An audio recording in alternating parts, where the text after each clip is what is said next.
Assalamualaikum warahmatullahi wabarakatuh. Halo adik-adik semuanya. Pada kesempatan kali ini kita akan membahas tentang interferensi cahaya. Apa itu interferensi cahaya? Interferensi cahaya adalah perpaduan antara dua gelombang cahaya. Interferensi cahaya dibedakan menjadi interferensi maksimum dan interferensi minimum. Interferensi maksimum, Oke, kita tuliskan dulu interferensi maksimum. Rumusnya adalah D kita kalikan dengan P per L akan sama dengan M kita kalikan dengan lambda. Oke, apa D? D itu adalah jarak antar celah. Satuannya adalah meter. Kemudian P itu adalah jarak antar pola atau boleh juga disebut pita. Satuannya juga dalam meter. Kemudian L itu adalah jarak antar celah ke layar. Sedangkan M itu adalah orde. Nilainya bisa dari 1, 2, 3, dan seterusnya. Sedangkan lambda, lambda kita sudah tahu bahwa lambda itu adalah panjang gelombang. Panjang gelombang, satuannya juga dalam meter. Oke, sekarang kakak ingatkan lagi ya, bahwa interferensi cahaya seperti percobaan yang dilakukan oleh Young. Jadi dia menggunakan dua buah celah ya. Di sini ada celah, dua buah celah sempit. Nah, kemudian dia letakkan sebuah layar di sini. Oke, kita tulis ya namanya. Di sini ada celah dan di sini ada layar.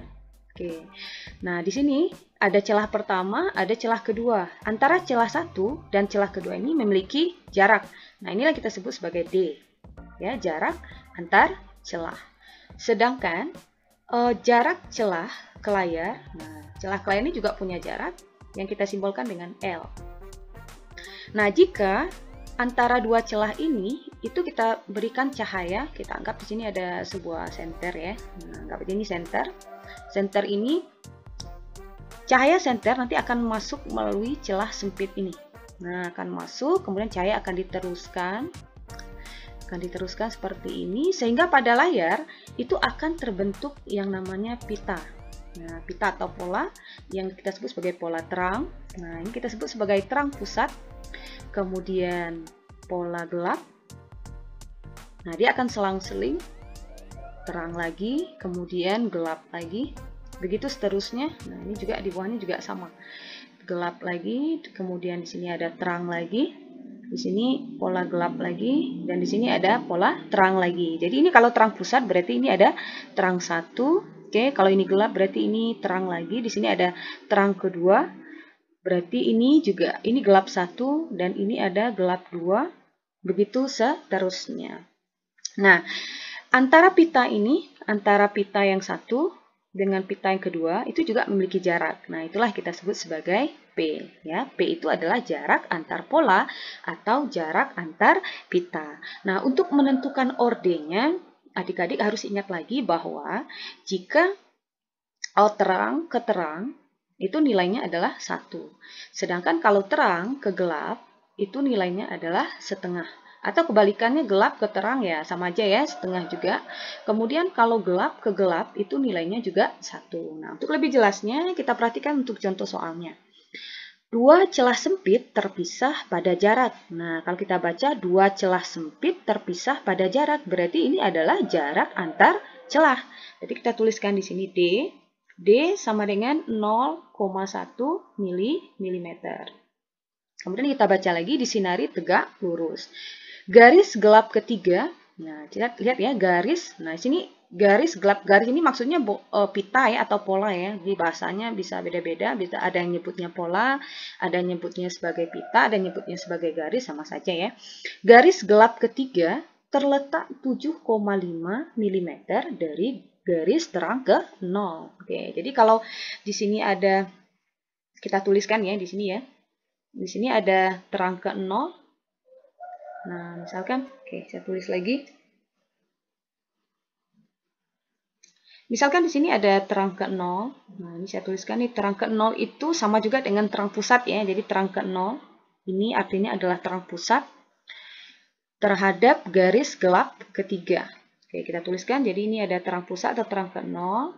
Di sini ada gelap 1, berarti di sini ada terang 1. Kemudian, oke, ini ada gelap 1. Di sini ada gelap kedua. Kemudian di sini ada terang 2. Kemudian di atasnya lagi ini ada gelap ketiga. Nah, jadi kita tuliskan dari terang 0 sampai terang gelap yang ketiga sesuai dengan yang dituliskan di soal. Nah, katanya garis gelap ketiga itu terletak 7,5 dari garis terang ke 0. Ya, berarti jarak antara terang pusat ini atau terang ke 0 terhadap terang ke gelap ketiga ini jaraknya adalah 7,5 mm. Berarti ini yang diketahui apa? Yang diketahui adalah nilai P, karena P itu adalah definisinya tadi apa? Artinya jarak antar pita atau jarak antar pola atau jarak antar garis. Jadi yang P-nya itu adalah 7,5 mm. Kemudian katanya lagi, pada layar yang jaraknya 1 meter dari celah. Oke, pada layar yang jaraknya 1 meter dari celah. Berarti yang 1 meter ini apa? 1 meter ini sudah pasti adalah jarak antara celah ke layar. Jarak antara celah ke layar itu adalah L. Jadi L-nya itu adalah 1 meter. Oke, hati-hati ya dengan satuannya di sini. Kemudian yang ditanyakan adalah panjang gelombang sinar. Berarti yang ditanyakan adalah lambda. Oke, kita lihat lambdanya itu ditanyakan dalam milimeter. Berarti satuannya semuanya harus dalam milimeter. Oke, kita cek satu-satu, ini sudah dalam milimeter. Ini juga sudah dalam milimeter. Nah, ini belum dalam milimeter, kita rubah lagi. Ingat lagi bahwa milimeter kalau kita rubah ke meter kalau kita rubah ke milimeter ya kita tinggal kali 1000 ya, atau kita tinggal kalikan dengan 10 pangkat 3 meter. Oke, karena yang ditanyakan adalah lambda. Terus pertanyaannya adalah di sini kan yang ditanyakan polanya kan adalah pola gelap dan pola terang ya. Jadi interferensi maksimum itu sebenarnya itu adalah interferensi untuk pola terang. Kalau interferensi untuk pola gelap itu namanya adalah interferensi minimum. Tapi di sini kan ada gelap, ada terang gitu ya. Jadi yang dipakai yang mana? Apakah yang maksimum kah atau yang minimum kah? Jadi kalau adik-adik bertemu dengan soal di seperti ini, kalau garisnya adalah gelap dan terang, itu yang dipakai tetap interferensi dalam bentuk maksimum. Kalau terang, misalnya terang dengan terang, itu sudah pasti maksimum ya. Tapi kalau gelap dengan gelap, itu sudah pasti polanya adalah minimum. Tapi kalau gelap dengan terang, itu yang digunakan juga interferensi maksimum. Jadi kita langsung gunakan rumusnya saja bahwa D kita kalikan dengan P per L, itu hasilnya adalah M kita kalikan dengan lambda. Nah, di sini M-nya kan belum kita ketahui ya. Kita cari dulu nilai M. M itu adalah orde-nya. Nah, untuk menentukan orde itu sesuai dengan garis yang diketahui tadi. Yang diketahui kan dari terang pusat ke gelap ketiga ya. Nah, kita hitung dulu. Nah, kita hitung dari terang ke terang. Terang ke terang ini tadi nilainya ada berapa? 1 ya. Terang ke terang lagi nilainya juga 1. Berarti 1 tambah 1 sudah 2.